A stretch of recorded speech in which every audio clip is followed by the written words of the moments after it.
Prabowo diserang. Menteri ungkap perang lawan mafia migas Riza Khalid. 5 anggota DPR dinonaktifkan, termasuk Eko Patrio dan Uya Kuya. Rumah Ahmad Sahroni dijarah dihancurkan. Ada apa dengan mantan anggota DPR ini? Hai, sahabat Politikal. Minggu ini ada sejumlah informasi yang menarik untuk diperbincangkan kembali. Pastinya isu-isu politik daerah, nasional, dan internasional, semua kita rangkum dalam program Manuver Politikal. Inilah informasi selengkapnya.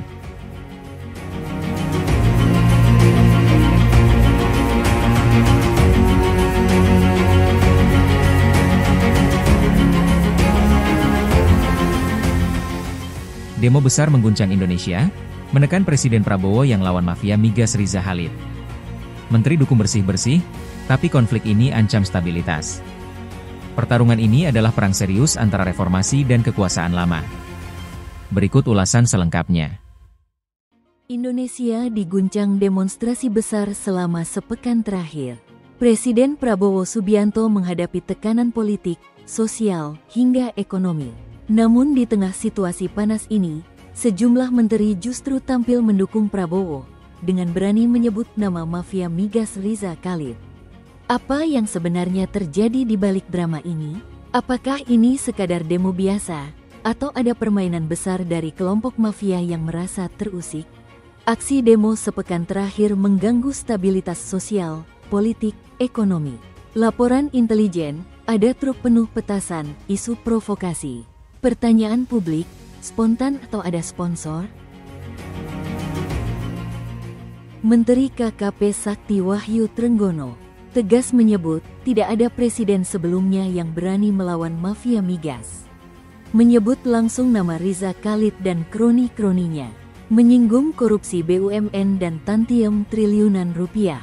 Menteri PPMI Abdul Qadir Karding menyebut perlawanan muncul karena upaya bersih-bersih.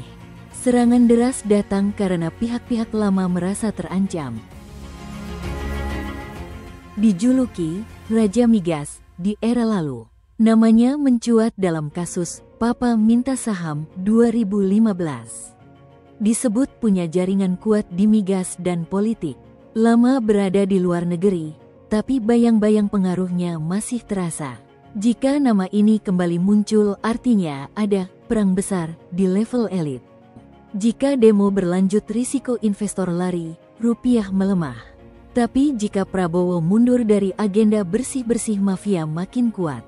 Posisi menteri sinyal soliditas pemerintah, istana tidak terpecah.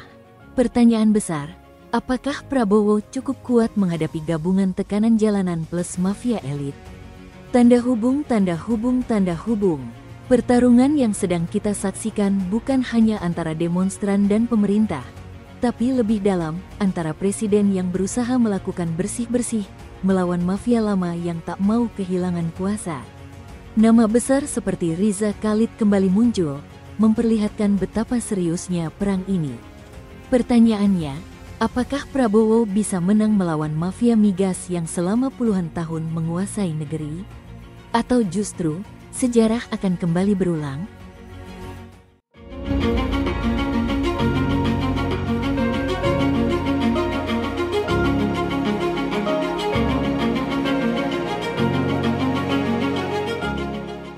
Lima anggota DPR dari Nasdem, PAN, dan Golkar resmi dinonaktifkan per 1 September 2025 karena pernyataan dan tindakan yang mencederai partai dan rakyat.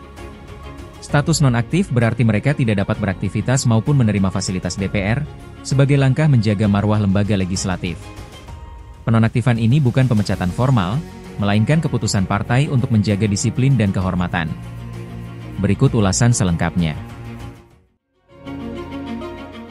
5 anggota DPR RI resmi dinonaktifkan oleh partai masing-masing per 1 September 2025. Mereka adalah Ahmad Sahroni dan Nafa Urbach dari Partai Nasdem, Eko Hendro Purnomo alias Eko Patrio dan Surya Utama alias Uya Kuya dari PAN, serta Adis Kadir dari Partai Golkar.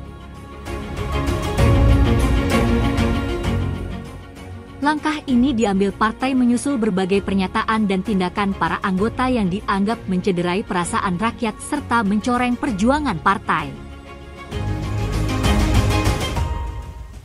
bahwa dalam perjalanan mengemban aspirasi masyarakat ternyata ada pernyataan daripada wakil rakyat khususnya anggota DPR RI dari fraksi Partai Nasdem yang telah menyinggung dan mencederai perasaan rakyat, dan hal tersebut merupakan penyimpangan terhadap perjuangan Partai Nasdem, bunyi isi pertimbangan penonaktifan Sahroni dan Nafa Urbah, Minggu, dikutip Senin, 1 September 2025. Mencermati dinamika dan perkembangan saat ini, DPP PAN memutuskan untuk menonaktifkan saudaraku Eko Hendro Purnomo, Eko Patrio, dan saudaraku Surya Utama, Uya Kuya. Sebagai anggota DPR RI dari fraksi PAN DPR RI, terhitung sejak hari Senin, 1 September 2025, kata Waketum PAN Viva Yoga dalam keterangan yang dibagikan soal Eko dan Uya.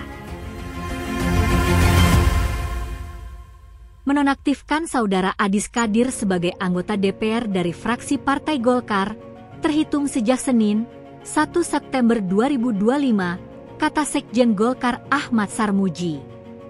Lalu, apa makna kata dinonaktifkan tersebut?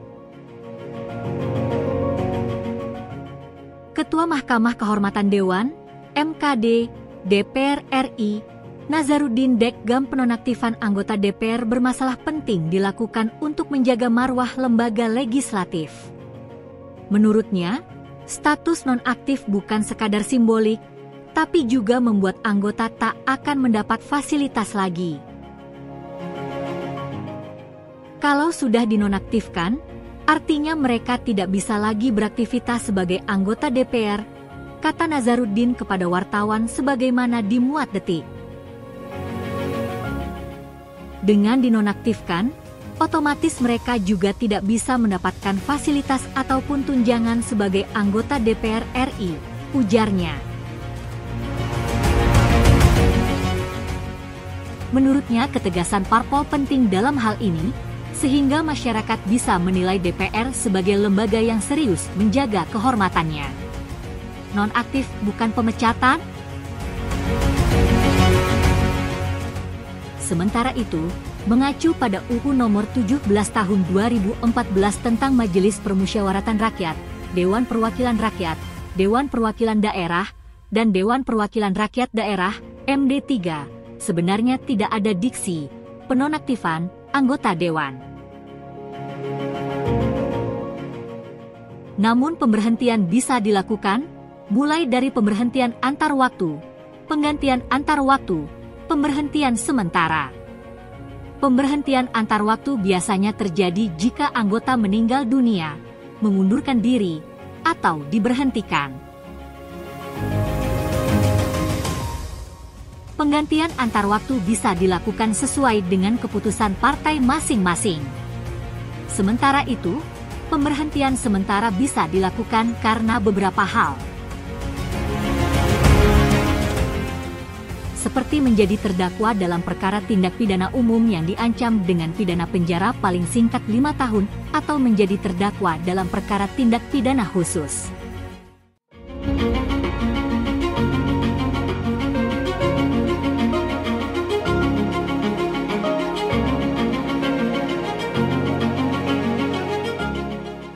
Rumah mantan anggota DPR Ahmad Sahroni di Tanjung Priok diserang dan dirusak oleh sekelompok orang pada 30 Agustus 2025, dengan kerusakan parah dan barang berharga dicuri. Kasus ini dilaporkan ke polisi dan sedang ditangani Polda Metro Jaya.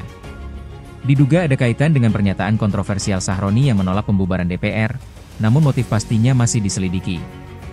Polisi berupaya mengungkap pelaku dan mencegah eskalasi konflik politik. Berikut ulasan selengkapnya. Seorang tokoh publik, mantan anggota DPR RI, seharusnya memiliki perlindungan yang kuat. Namun, apa jadinya jika rumahnya sendiri menjadi sasaran amuk massa? Furnitur hancur, kaca pecah, bahkan mobil-mobilnya pun ringsek. Kejadian ini menimpa Ahmad Sahroni, mantan anggota DPR RI. Apa yang sebenarnya terjadi di rumahnya di Tanjung Priok? Siapa pelaku penjarahan dan perusakan ini? Dan apakah kejadian ini ada kaitannya dengan pernyataan kontroversialnya tentang pembubaran DPR? Berita ini datang dari Jakarta Utara.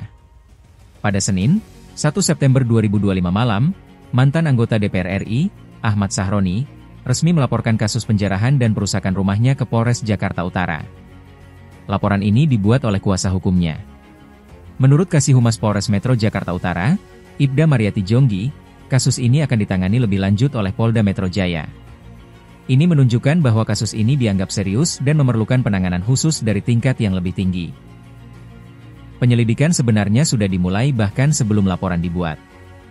Satuan Reserse Kriminal, Satreskrim, Polres Metro Jakarta Utara telah melakukan penyelidikan awal dan bahkan sudah memeriksa 5 orang saksi terkait kasus ini. Sayangnya, identitas kelima orang ini belum diungkap ke publik. Peristiwa ini terjadi pada Sabtu, 30 Agustus 2025 sore. Sekelompok orang tak dikenal mendatangi rumah Ahmad Sahroni di Kebon Bawang, Tanjung Priok, Jakarta Utara. Mereka tidak hanya masuk dan mengambil barang, tetapi juga melakukan perusakan yang sangat parah. Menurut laporan, kaca rumah pecah, furniturnya hancur berantakan. Namun, kerusakan paling parah terlihat pada mobil-mobil milik Sahroni. Mobil-mobil itu ringsek, kacanya pecah, bodinya penyok, dan bagian depannya hampir hancur total.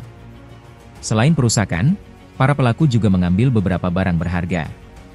Salah satu yang paling disorot adalah jam tangan merek Richard Mille. Meskipun jam tangan itu akhirnya dikembalikan oleh orang tua salah satu pelaku, insiden ini tetap menyisakan kerugian material dan trauma psikologis.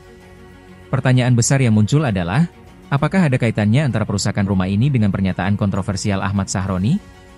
Dalam beberapa waktu terakhir, nama Ahmad Sahroni memang menjadi sorotan publik. Ia dikenal karena pernyataan tegasnya yang menentang desakan masyarakat untuk membubarkan DPR RI. Dalam salah satu komentarnya, Sahroni menilai desakan itu sebagai hal yang keliru. Bahkan, dalam kunjungan kerja di Polda Sumatera Utara pada 22 Agustus 2025, ia menyebut pernyataan pembubaran DPR sebagai tindakan bodoh. Pernyataan ini tentu saja memicu pro dan kontra di tengah masyarakat. Dan tidak lama setelah itu, rumahnya diserang. Apakah ini sebuah kebetulan? Atau ini adalah bentuk kemarahan dan aksi balasan atas ucapannya? Tentu saja, kita tidak bisa langsung menyimpulkan, namun korelasi waktunya sangatlah mencurigakan. Kini, bola ada di tangan Polda Metro Jaya. Mereka memiliki tugas berat untuk mengungkap kasus ini secara tuntas. Ada beberapa tantangan yang harus dihadapi. Pertama, mengidentifikasi dan menangkap para pelaku. Meskipun sudah ada 5 orang yang diperiksa, polisi harus menemukan semua pihak yang terlibat dalam perusakan dan penjarahan ini. Kedua, menentukan motif. Apakah ini murni kejahatan perusakan dan pencurian, atau ada motif politik yang lebih dalam terkait dengan pernyataan kontroversial Sahroni? Penegak hukum harus bisa memisahkan kedua hal ini. Ketiga, mencegah eskalasi. Jika terbukti ada kaitan antara kasus ini dengan pernyataan politik, ini bisa menjadi presiden buruk dan berpotensi memicu kekerasan serupa di masa depan. Polisi harus bertindak tegas untuk mencegah hal itu terjadi. Jadi, bisa kita simpulkan, kasus perusakan dan penjarahan rumah Ahmad Sahroni adalah sebuah insiden serius yang kini sedang ditangani oleh Polda Metro Jaya. Meskipun motifnya belum jelas, korelasi dengan pernyataan kontroversialnya membuat kasus ini menjadi sangat menarik untuk diikuti. Itu tadi 3 berita politik menarik minggu ini. Politik adalah cara untuk mencapai keadilan sosial dan menjaga keberagaman.